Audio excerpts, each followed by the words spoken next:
Welcome to Third Side. I'm John Shaw. I'm Jared McGee. Today we have our first segment of the self-preservation series. It's going to be about self-defense, the physical aspect.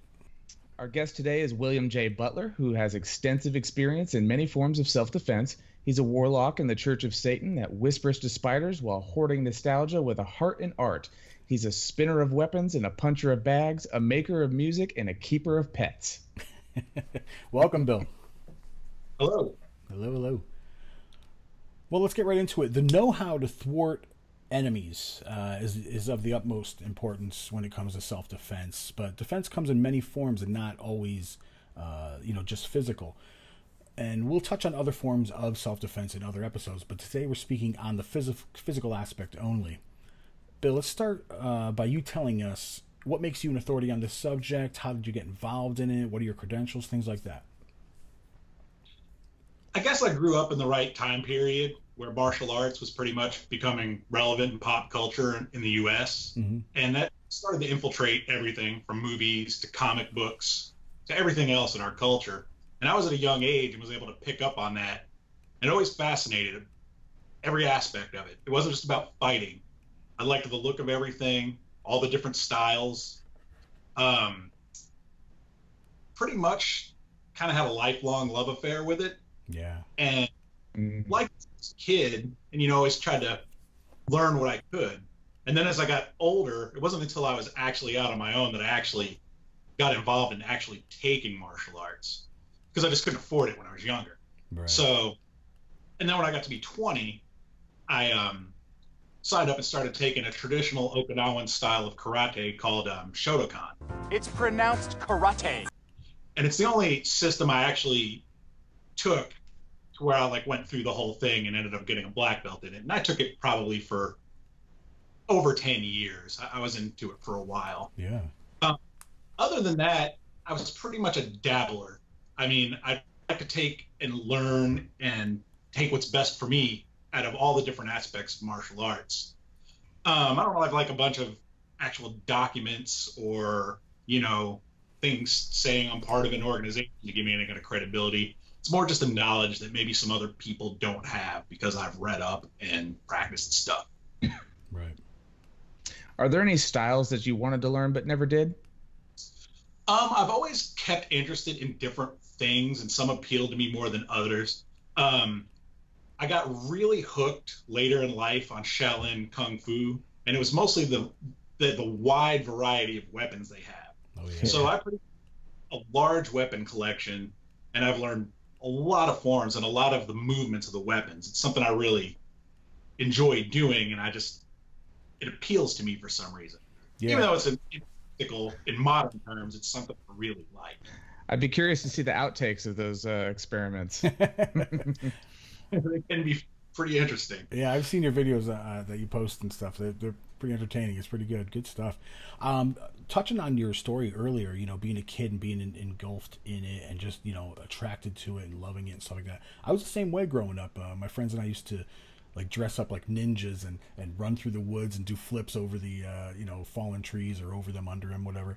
And just, beat up each other with these sticks with, electrical tape wrapped around them and just wail on things and just, throw a shuriken around and cut each other up. It's really awesome. But as you get older, though, you get into it, you start taking these martial arts and stuff, you hear a lot of people talk about, how their style is the best. Whatever style they're in, it's the best. Isn't it true that mastering any of these increases your success of any possible altercations and things like that? What's your thoughts on that? Absolutely. I've been in it long enough to where I've heard from all kinds of sides. Mine's better. This is bad. Yeah. Like being in the kind of kung fu that I'm into, a lot of other martial arts look at it as it's flashy, it's dancey, it's impractical. And I think that they're just missing some of the things that are actually involved in between there. I mean, a lot of the flowing and the kind of snake-like movements really give you an upper hand against people that don't expect that aspect of it. Right. And then I've also heard people talk about how karate is too rigid and too straight and not complicated enough. But karate is like super powerful and people don't realize things like blocks hurt because they're like strikes. Yeah. Mm-hmm. Or like grounding yourself keeps you super balanced and hard to move, and it's stuff. So all systems have these certain aspects to them that I'm going to go out on a limb to say, of course, the best is to know a little of all and use what best works for you, because basically everybody's different, and some people are going to have a better feel for certain things than others. Some are going to have certain kicks that work better for them than other people. Some people are going to be able to move in and out quicker. Some people are going to be strong enough to hold people and submit them more than others. Right. So you just kind of have to find what's good for you and work. But I will say this, that anybody that knows something against somebody that knows nothing is already going to have an advantage. Yeah. So that's on that. Basically, knowing a little of something is better than not knowing anything at all. I agree with that. You see those people who are like, oh, I just go into a rage and I just see white or I see red, and I'm like, I hope you do. Really? I hope you do. I always, I hope you do, because that'll be the end of your fight. Yeah, I don't want you thinking totally at all. with you. Yeah, that's great. Yeah, I totally agree with you, because like you look at like capoeira and they always say that, oh, you know, it's dance fighting, and I'm like, yeah, but if you watch how it works in a practical scenario, they're not doing all of the stuff they do in forms. And at the same time, I earned a black belt in Taekwondo, and people say the exact same thing, that it's completely too rigid. But you know, when your block is an attack, it's a totally different aspect. I like, you know, these people that down kung fu, like you were saying before, and I've taken kung fu for a while. I'd like to have them stand in a horse stance for 20 minutes with iron rings on their wrists, you know, see how they feel about that. Because it's intensive, man, and it's demanding of you physically to be able to do these things. And in those doing those things, like you said, ground you, lower your center of gravity, and just make you one with, like a tree in the earth, you know. And it's hard to move you, man. Bill, I can tell it's hard to move you, you know. I mean, people don't realize how being rooted to the ground is important and how much of an advantage that gives you. Yeah. Like me, for example, even fighting other people, even some big, you know, guys my size, sometimes I'm just, you know, kind of like a refrigerator type guy. Yeah. And I mean, if I move in and like check some people with my hip, I can knock them back a pretty good way, and I didn't even do anything. And that's another thing that I wanted to get into that people don't understand, is it's kind of like what you were talking about, Jared. It's like people have these in their head ideas, and people are like, oh, I've knocked big guys out. And it's true. I'm not saying that big guys can't be knocked out, but size matters in these kind of things. Like, it's the reason that there's weight classes in like sport fighting, because bigger guys are just more powerful. I mean, granted, smaller people have a lot more energy, but if you ever like watch UFC and you watch the lightweights, they like beat the living shit out of each other. And guys, they don't last as long, but they like knock each other out sometimes with like 2 punches. Yeah. So I mean, you got to take that into consideration, because if you go against a big person that actually is strong and not just out of shape, I mean, you got to be prepared to not underestimate that person. And I mean, even if it's just like a fat, out of shape person, and you knock them on the ground and they're on top of you, I mean, you better be really strong to be able to lift up somebody heavy. Mm-hmm. I mean, basically what it boils down to is you can't underestimate anybody, because every situation is different. Yeah. You know? Well, if you remember the original UFCs that started in the early 90s, there was no weight class. That's why I don't watch them anymore, because the original, it doesn't hold a candle to the original UFCs. They had no weight class, and it was martial art versus martial art. And then Hoist Gracie came along with Brazilian Jiu-Jitsu, and in his first 10 matches, he had a total mat time of 11 minutes in 10 fights. And it was all because of the, exactly like you said, he understood, you know, his center of gravity. He understood how to move people, and he could submit them. Yeah. A thing about that, you know, UFC has turned into such a sport, and I'm not downing it. It's just very stuck to one thing. And you don't see a whole lot of different things. Like, I see things that I think they could utilize to help some people gain, especially in stand-up fighting, if they used, such as like, you know, like some of the like kind of snaky Wing Chun blocks, or just Wushu.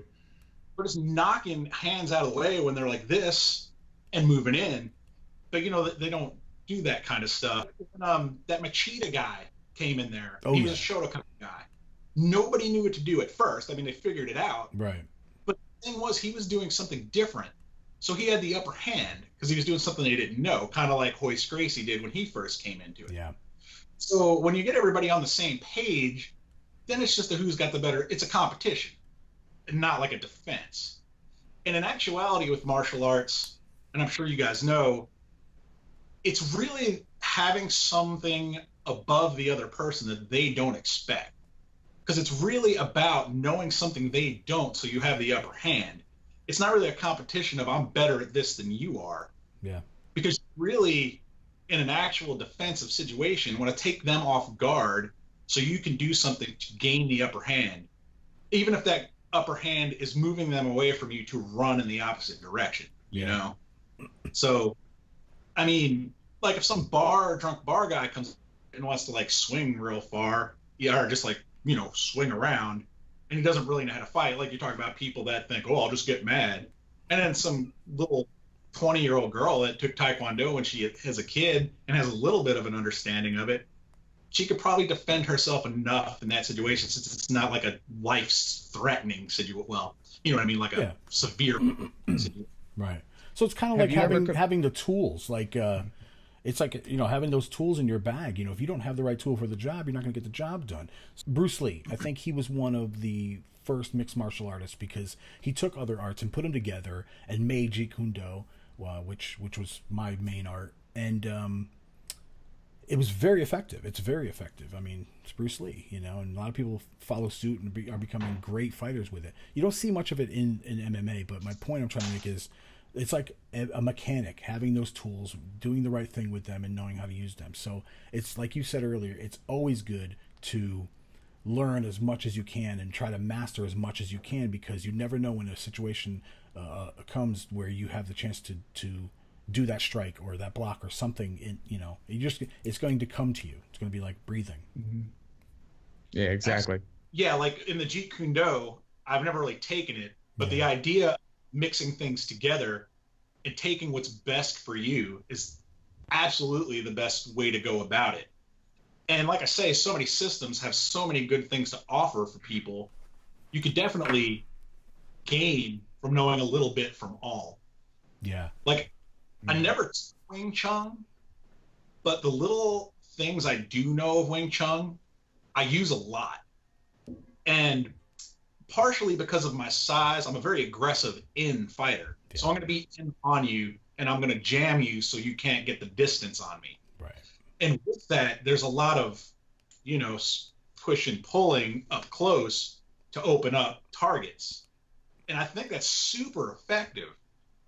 And I also hear people talk bad about Wing Chun, but that aspect of it is totally something that could be utilized. So yeah, Wing Chun was Bruce's first art, you know, and he took away, like you said, learning all these different tools. It's more like stripping away the inessentials. You know something or learn something enough to where you can see the things that just don't work, and you just do away with them, so that you're all you're left with. Yeah, all you're left with is your good tools. Mm-hmm. Right.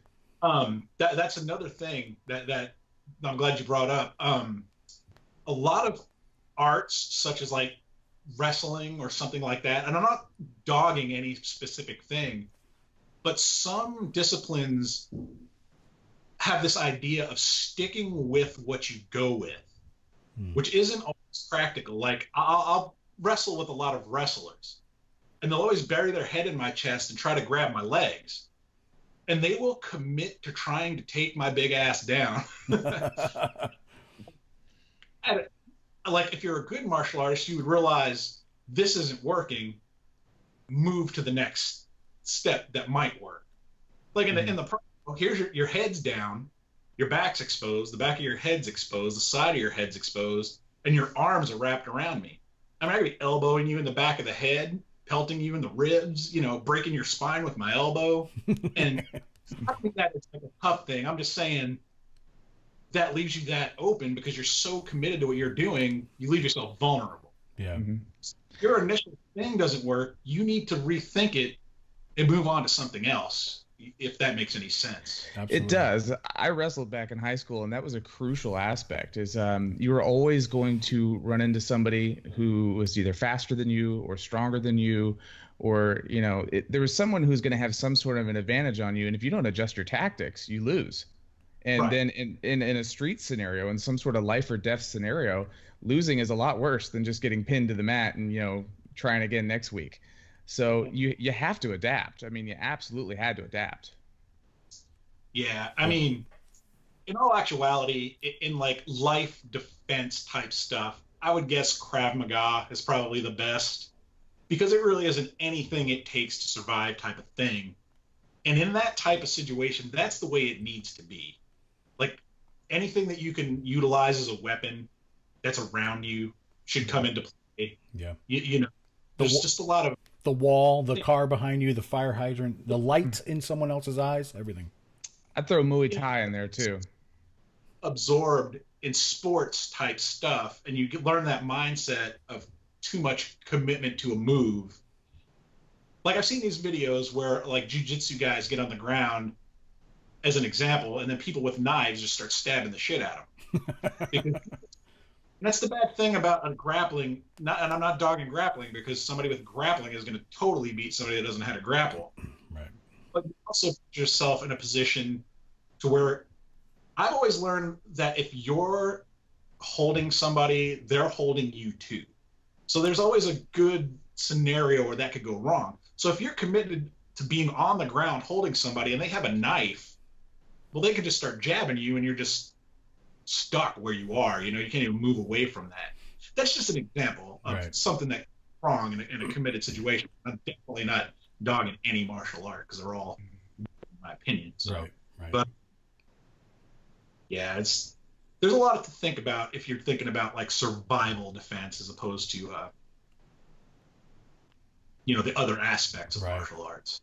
So what would you recommend for somebody who wanted to get started in martial arts? That's tricky because you kind of got to look for a good school. And I noticed nowadays traditional martial arts classes are kind of going away because everything is jiu-jitsu or mixed martial arts. And I'm not saying there's plenty to learn in that too, but there's a lot of aspects of that traditional martial arts have that they don't. That well, I guess I can't really say that. I think I know where you're going with that, and I've always said that my biggest knock on UFC style MMA, obviously Jeet Kune Do is a mixed martial art, and I'm not talking about that, but your UFC style, I just want to learn to ground and pound. They're missing the philosophy behind the martial arts, and there's something there. There's something there that adds something to it that's just I've always resonated with. I was going to say that they don't have a certain discipline, but it takes discipline to do the exercise that they do. But I think the philosophical discipline might be a little less, I guess, maybe trying to get at with that. But as far as like trying to take a class, whether it's that or a traditional martial arts class, is definitely shop around because the mall style martial arts places, which are almost always Taekwondo for some reason, I think because it's a chain type situation. I'm not dogging you either. I just know there's a chain of that is, especially where I'm from, and I'm sure it's like this everywhere. It's almost a daycare. They have buses that pick kids from school.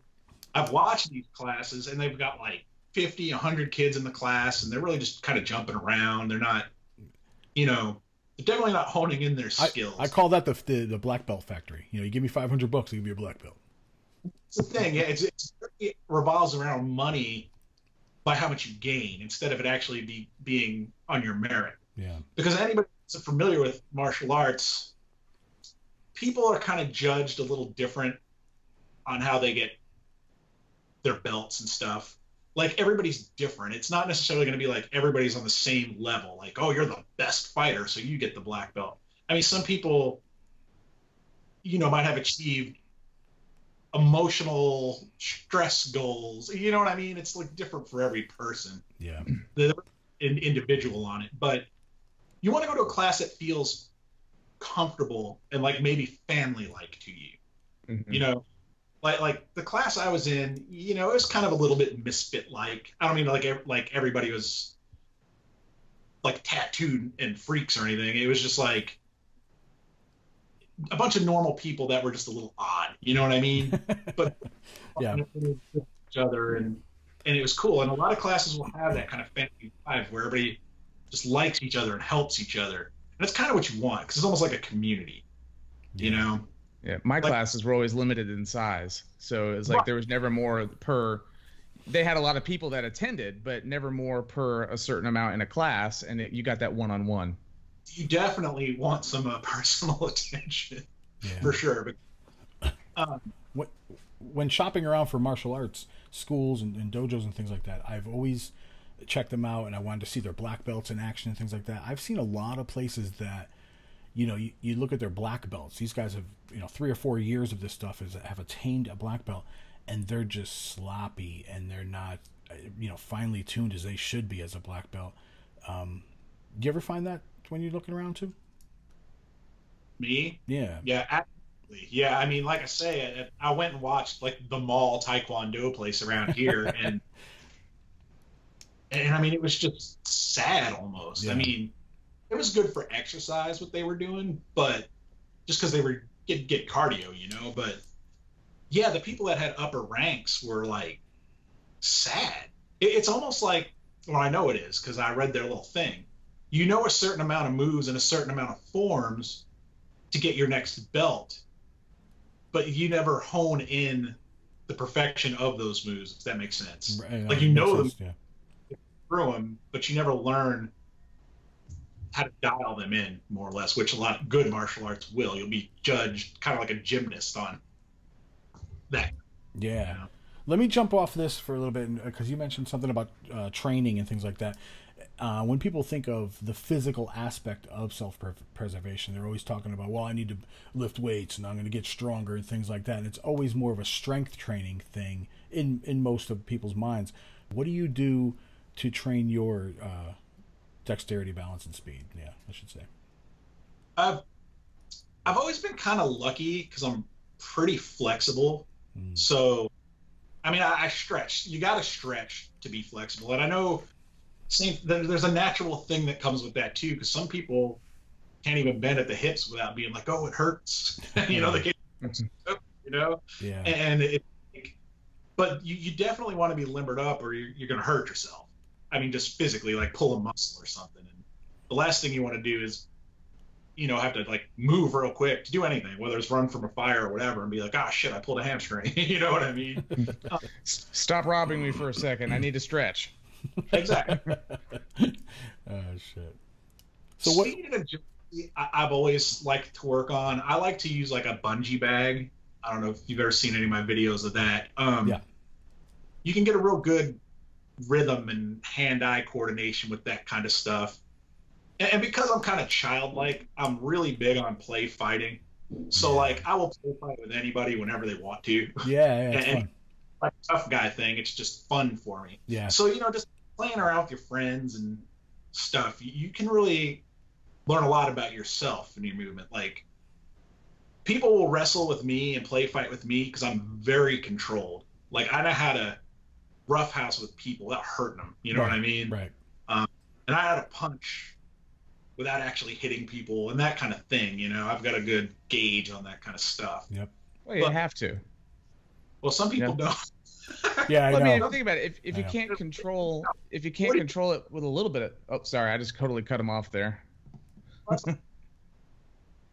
I was gonna say I was talking and I didn't realize you were still talking and it totally blocked you out. What I was gonna say is if you can't control lightly, if you can't control your punches lightly, then you're really just a brawler. If you can't control yourself at all levels of strength, then what are you? You're just you're not really fighting. You're just swinging your hands, hoping the other guy stops. Yeah, I've known a lot of people, and they're not trying to be mean. That are just they don't know how to not just be too rough. It's like they never learned how or something. It's like, all right, I'm not playing with you anymore. I don't like sparring. I get really mad. Well then, yeah, great. So do you do any type of forms like katas or pumses or anything like that? Oh yeah, I've done my. Have you seen his videos?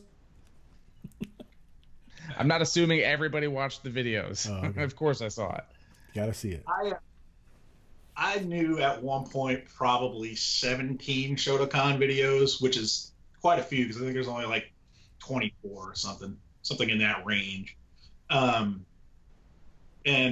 I can't say can do them flawlessly now, but I do remember most of them, or at least a good handful.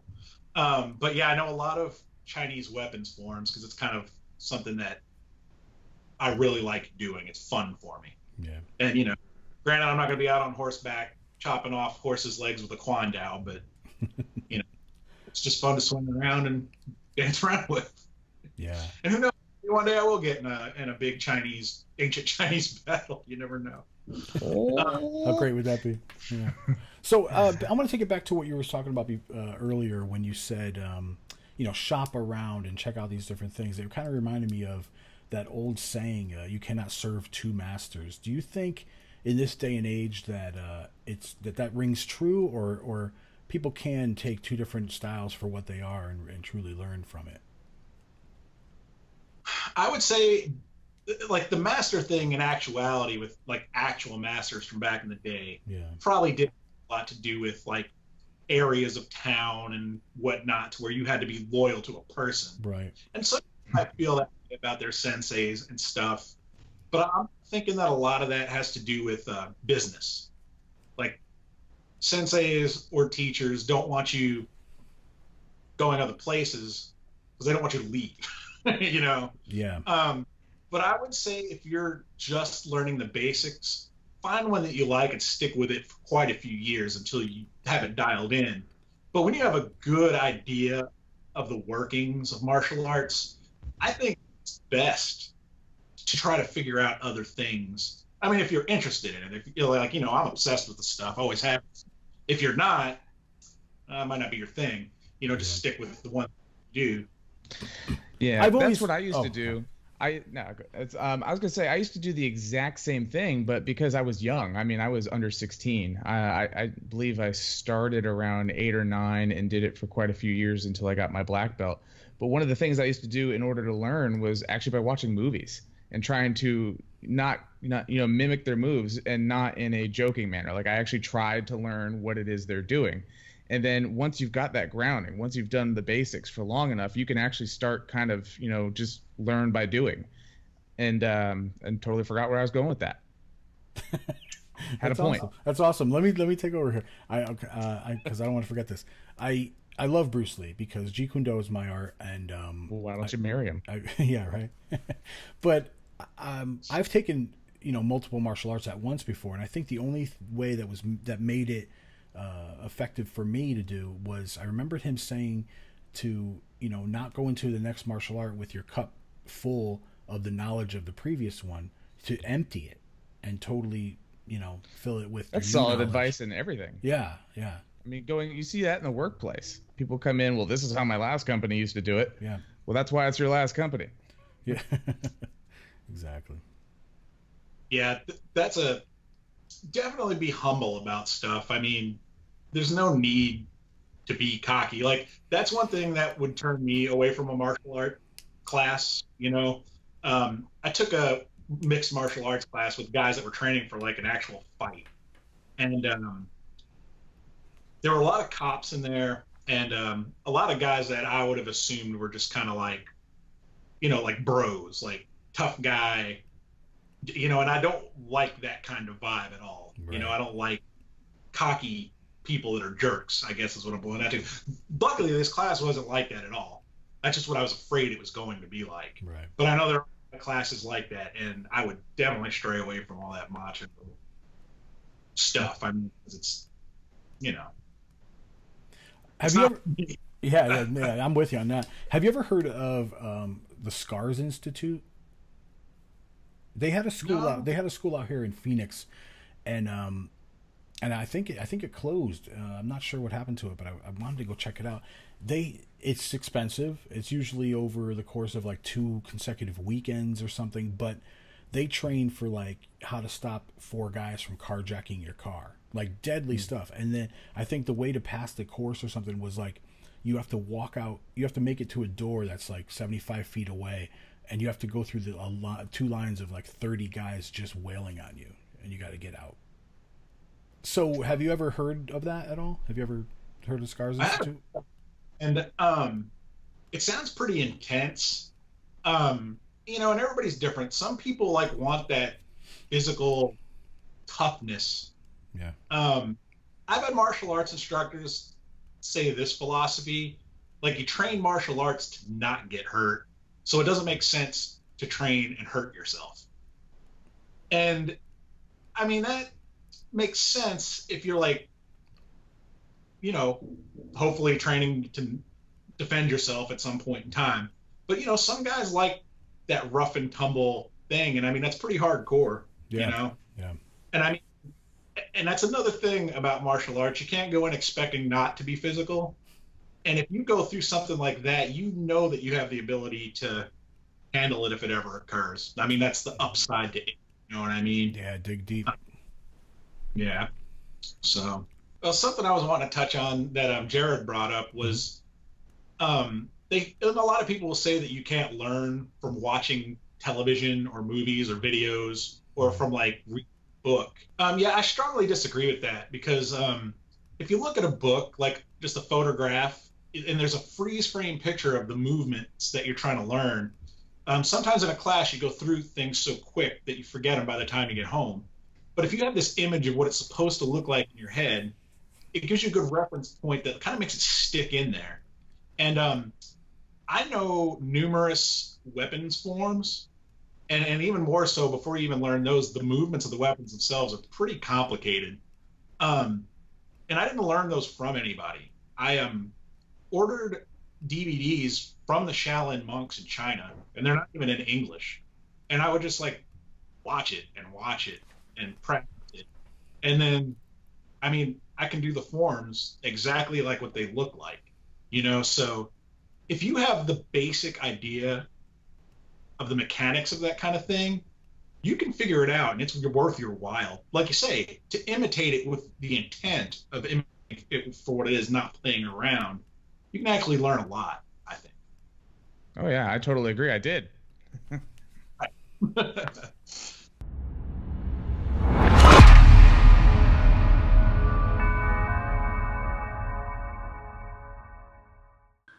Hi, this is Magister Robert Johnson. I'm the author of The Satanic Warlock, a book you probably heard quite a bit about. We've had unprecedented success with this book, and warlocks throughout the world are clamoring for more and more information. The book is just the beginning. The book is just the jumping off point, a primer, so to speak, for warlocks all over the world to gain knowledge, magical knowledge, satanic knowledge. The Satanic Warlock website, which will premiere probably within the next couple of months, is going to offer the next level of information. We will expand upon all areas, including power and seduction, and just what it means to be a man in this post-politically correct era that we're now living in. This book was just the beginning. So jump on over to the satanicwarlock.com, sign up for the new information, and to be one of the first to join the website. You won't be disappointed.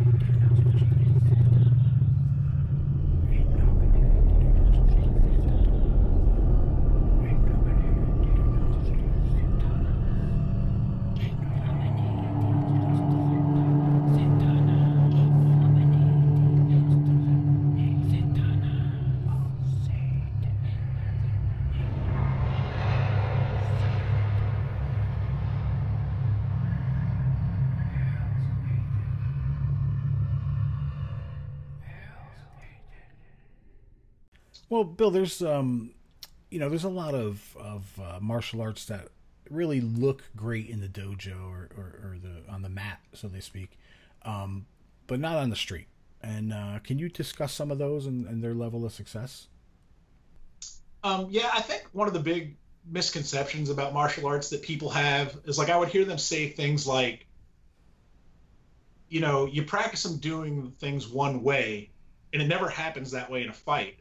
Yeah. So they think that it has to be that way, and they think that it's pointless. Like you say, like not knowing anything is better than knowing something in their eyes, you know? And they don't understand that those things are tools, like you say, and you do those things over and over, and you imagine the movements that you're going through in a situation with another person. And therefore, when something happens, you can pull from those ideas and use them as you need. And people don't see that. They just like, oh, you have to come at you like this, and you have to block this way and strike this way. Well, that's not what it's about. Those are just examples that you have in your mind that you can use as you need them. Yeah. And I don't think people realize that, you know. Like capoeira, for example, you know, like you say, people say it's dancing, but there are moves in there. Like I watched a thing recently where they were showing the power of kicks with like this computerized stuff attached to these fighters. And the capoeira guy did this kick from the ground, which was kind of like a roundhouse kick, but he sprung up and did it. And he had the most powerful kick out of all the guys there, including kickboxers and karate people.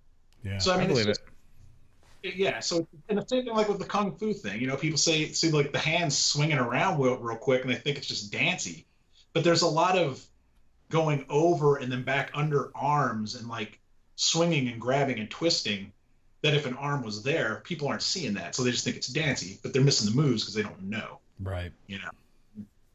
So there's a sense of flashiness too that could be distracting and almost disorienting. Yeah, the danciness thing could be part of the weapon. Right. Oh, that's, you know, that's something, yeah, I want to get into, like the whole, it's almost a sleight of hand to get the upper hand, you know, I'll have to get into that. But as far as, you know, and I guess it's different for every person because there's going to be things that work best for them or that appeal to them most. Like I've taken a little bit of jujitsu and it's just not my thing. Right. Like I like wrestling with people, but I don't like that rolling around on the ground, being on the ground, being so close and wrapped up with people. That's not for me. Yeah. Like, you know, like judo, for example. I know there's grappling involved in that, but the basics of judo, where there's throws, I would way rather be able to try to get somebody on the ground and then be on the ground and not me. You know, I want to still be standing in the end. And that's just my opinion, you know. I mean, of course, if I get in a fight with a jiu-jitsu guy, I'm screwed. But you know, I would like to think that I could submit you while you're down there and I'm above you, or I could just turn and get away if I needed to. Right. I wouldn't want to be committed in an actual confrontation, you know. Yeah. That's not me saying it's bad.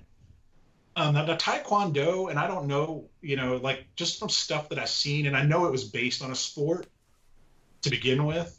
Is that right, Jared? I'm not sure that it was based on a sport. I don't remember. I actually didn't go into the origin of it too much. Okay, yeah, I think it only came about in like the early 1900s, and I think it was put together as sport fighting. And like there's great kicks, but one thing I notice in Taekwondo when I see them fighting is the way that they have their guard, because they're guarding against kicks, they leave their whole upper body open, you know. Right. And that's only in the tournaments, though. I don't know what they do otherwise. But yeah, you definitely don't, your hands down and your head wide open, you know what I mean? And if they don't switch that up on people that don't know, they might get themselves in a bad position. I don't know. I noticed that because in the beginning for Taekwondo, they have you with your arms up, you know, guarding the face, upper body, and then you prepare. But as you advance in the degrees, one of those hands usually started coming down, and you did start seeing a little bit more of adaptability, and a little bit more fluidness into the motion as well. But at the beginning, yeah, it's very, very rigid. But as you see them get along, you know, now their hands start moving a little bit, and they start adapting a little bit better to it. Yeah. Did you see any that you thought might be a little bad in the street? Or Bill, we're asking the questions here. So anyway, no, I'm just kidding. I'm kidding.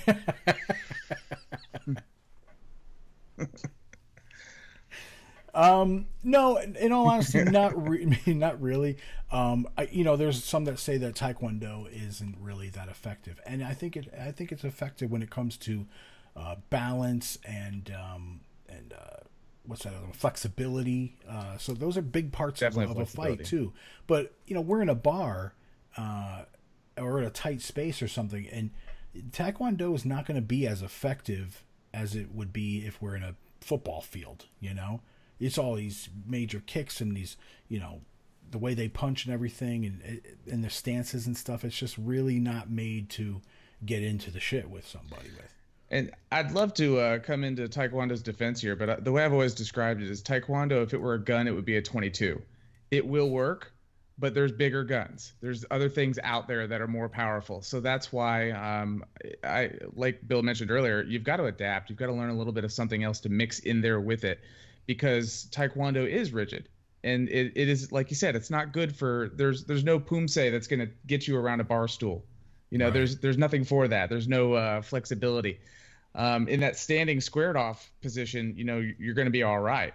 But in the real world application, you want to have something in your back pocket, like a 9mm. So martial arts, it's not really the only form of self-defense. There's weapons. They play a big part of it. What are some of the weapons that you've trained with? And, what do you think their levels of effectiveness would be on the street, too?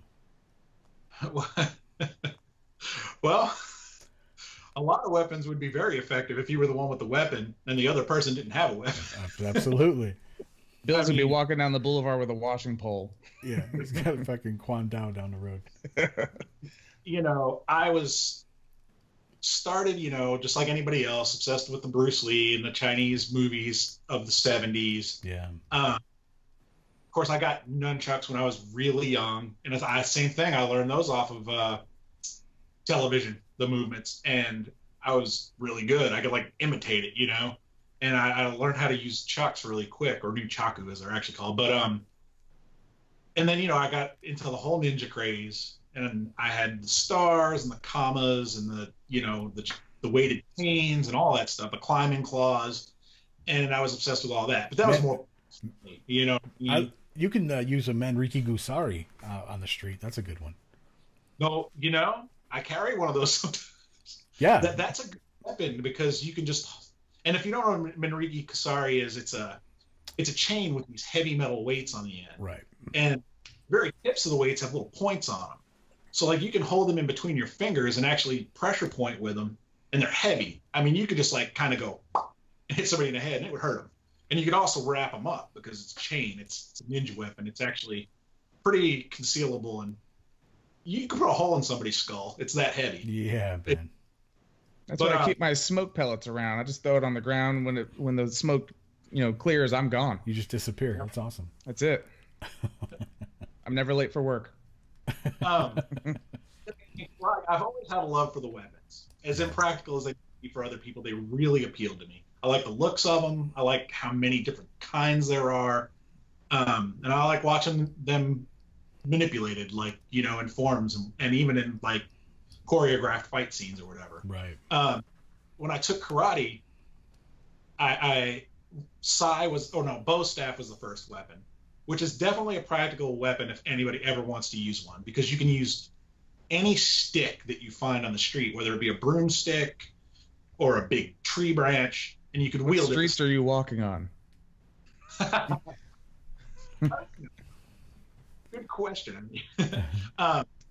But then in karate, after I learned bow as a first thing, which is a staff, I learned sais, which are kind of like little fork-like weapons, like the Ninja Turtles have.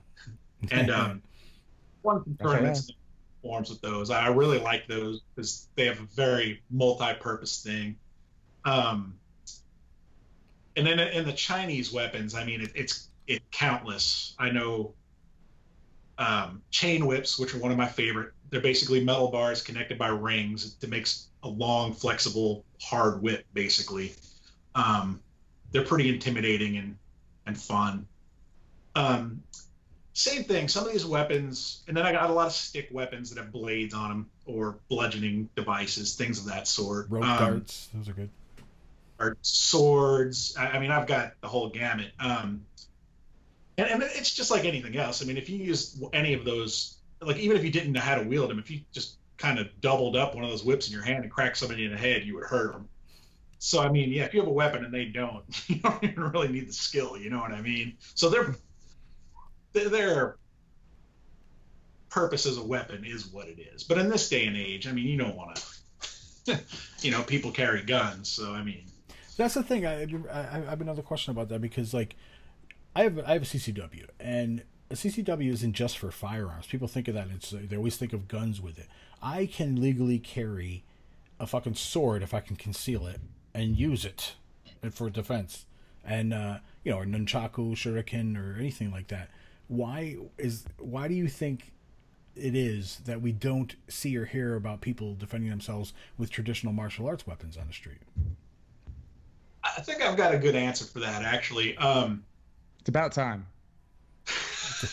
It is. It's about time. Totally. In this day and age, like, things are so complicated that the legal aspect of things, even in fist fighting, you have to kind of be aware of. Like, if you overdo things, you can lead yourself into a world of legal trouble or even jail. And if you conceal carry a gun and somebody attacks you and you kill them, well, it's your word against theirs. That men don't talk. Right. And I mean, there's something to be said to that. I mean, like, let's say you have like a pair of nunchucks and you crack somebody in the skull and give them brain damage. Well, you're probably going to be sued and paying people's, I mean, even if they attacked you, you know what I mean? Like, all that legal stuff gets into you being responsible. So you're saying make sure that we kill them with them. We joke, but realistically, I don't want to come out and be like, that was great advice, but the third side does not. But no, really, there's a point where you do more damage to yourself if you don't. Yeah, because I mean, most martial art weapons are made to like maim or bludgeon. Yeah. So it might not kill you, but it can leave you pretty messed up, and then that leaves you, you know, liable basically. And I bet that. Well, and another thing is with the guns is most people don't want to fight, and they're really scared, even as tough as they try to talk about guns. I'll shoot them, all that bullshit. You know, I live in a place where guns is like a regular thing. And I've got plenty of friends, like they've got like 40, 50, 100 guns. And like, they're not tough guys. But boy, they love to be like, my guns, I'll shoot them. They mess with my daughter, I'll shoot them. You're not going to shoot anybody. You would cry if somebody robbed your house and you had a gun. You know, and I'm not dogging them, but that's just like a mentality people have. And so most people... I was just going to say, people have that they feel secure with a gun. They don't want to get close enough to have to battle somebody with like a handheld weapon. You know what I mean? So I've always felt that even with a gun, whether it's a gun or any other weapon, I've never felt tougher by having it. I've got a concealed permit too. I hope I never have to use it. I don't ever want to have to use it. I don't even pretend to want to use it. Right. And that's the way it should be. But, you know, I guess it just makes a lot of people feel comfortable. I mean, so. Bill, what are your thoughts on pepper spray, stun guns, Kubotans, and other small personal forms of self-defense? Yeah. On that kind of stuff, it's the same thing. Like, mindset has a lot to do with everything. So, like, if you're a small woman and you have, like, pepper spray or a stun gun, for example, and you don't have the heart to use that, it's going to be a detriment. Because they will have that out of your hand in 2 seconds and use it against you. So if you don't have the commitment to use that to your benefit, which it will be a benefit if you get them in the eyes so you can get away. But if you pull that out just thinking that's going to scare them and you give them time to get it from you, they're going to get it from you. So it's back to that. You've got to be aware. And like Kubotan can help, but that's almost like one of those things too, that if you don't really know how to use that, jabbing that at somebody might just make them more mad. I mean, the best bet in an actual attack situation is to try to get away. I mean, especially for people that are the type of people that people victimize are usually smaller. Like generally people aren't like thinking about robbing me because of my size and the way I look, you know what I mean? You know, if you're like a 120-pound girl, you know, that's my idea on that. It's just good to carry because if you can pull it out with surprise, you're going to have your hand. Yeah. But yeah, you don't want to like flash that around and let them get it from you because then you'll be in a world of hurt. So there's a balance in all that kind of stuff. Yeah, that makes sense. This brings me to my last question here, like in regard to, you know, self-preservation and self-defense. Do you feel that the men and women that are out there that don't take the time to learn a martial art form or boxing, wrestling, strength training, or anything like that, that they're simply just allowing themselves to be the victim, or as we call it, the spaniel that rolls upon its back when kicked? You know, that's kind of a tough call because you don't necessarily have self-awareness is really the best martial art, I would say, because you can survive a lot on just being aware of your surroundings. Yeah. And your abilities for that matter. Like you don't even have to take a ton of martial arts to know that, well, you know, this is a bad part of town. I don't want to be here at 4 o'clock in the morning for no good reason. Or, you know, like you should know. And I mean, I'm not saying unexpected things can't happen, but there are things you can avoid. Yeah. And if you're sketched out by somebody that doesn't just take you by surprise, you should be aware enough to just get around other people that don't leave you alone by that person, or just get away from them completely. You know what I'm saying? Yeah. Like if you see something that doesn't seem right, get out of that situation. You don't have to stay and fight. And that's another thing, which I guess you guys will get into on like other episodes, is like self-defense is like a multi-level thing. Yeah. Anything from something I'm actually pretty good at, de-escalating situations without having to come to blows, as to like, you know, surprising your attacker enough to get them frazzled and then just take off to get away from it, or just like be full on in and hurt the person. You're that kind of person. I mean, there's levels to it, and yeah. You know, it doesn't have to be this one-sided thing for everybody. And you know, some of my funniest scenarios were de-escalating situations. Oh, you know, yeah. I mean, I've been in a scenario before, like the one that pops into my head is this guy, you know, we were at a bar, and of course we were drinking and stuff like that, and he was running his mouth, and I eventually turned away because I realized that nothing was going to happen, and he was borderline tapping my shoulder to continue talking about what he was going to do, and I finally looked at him and I just went, "Hit me or shut the fuck up." And I never, that was my thing. I never threatened that I would do anything. I always just said, "Stop talking to me and do it," and put the onus on them, and then it just de-escalated because he didn't want to. Don't talk me to death. Yeah. Yeah. That's funny. Bill, I can't thank you enough for coming on, man. It was informative and eye-opening, and I think we learned a lot from that, you know, whether it is learn a martial art if you can or have the desire to, learn how to use a weapon, be self-aware, all those types of things are aid in, your self-preservation as a whole. So I want to thank you. Oh, thank you for having me. Hopefully it helps a lot, a little bit. Yeah. Yep. Great talking to you again, Bill. I really enjoyed it. Till next time, everyone. Hail Satan. Hail Satan. Let's see.